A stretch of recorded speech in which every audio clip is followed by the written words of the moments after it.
നമ്മുടെ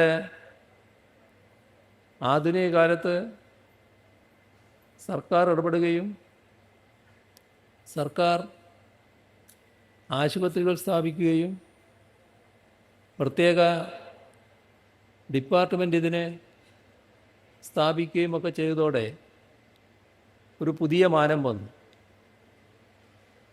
നിർഭാഗ്യകരമായ ഒരു കാര്യം, പണ്ട് ബ്രിട്ടീഷുകാർ ആയുർവേദത്തെ ഒതുക്കാൻ വേണ്ടി ശ്രമിച്ചത്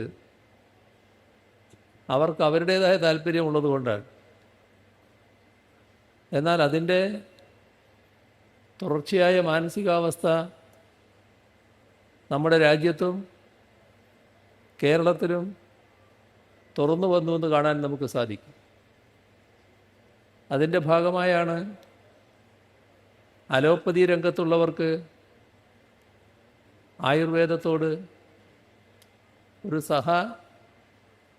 വൈദ്യശാഖ എന്ന നിലക്കല്ലാത്ത അകൽച്ചയും ഒരു തരത്തിലുള്ള പ്രത്യേക മനോഭാവമൊക്കെ വളർന്നു വന്നത്.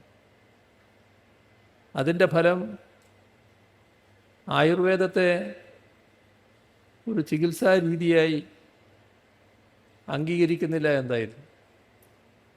ഒരുപാട് തെറ്റായ കാര്യങ്ങൾ തെറ്റിദ്ധാരണ പരത്തുന്നതിന് വേണ്ടി വലിയ തോതിൽ പ്രചരിപ്പിക്കാൻ ഈ കൂട്ടർ തയ്യാറായി എന്ന് കാണാൻ സാധിക്കും. അത്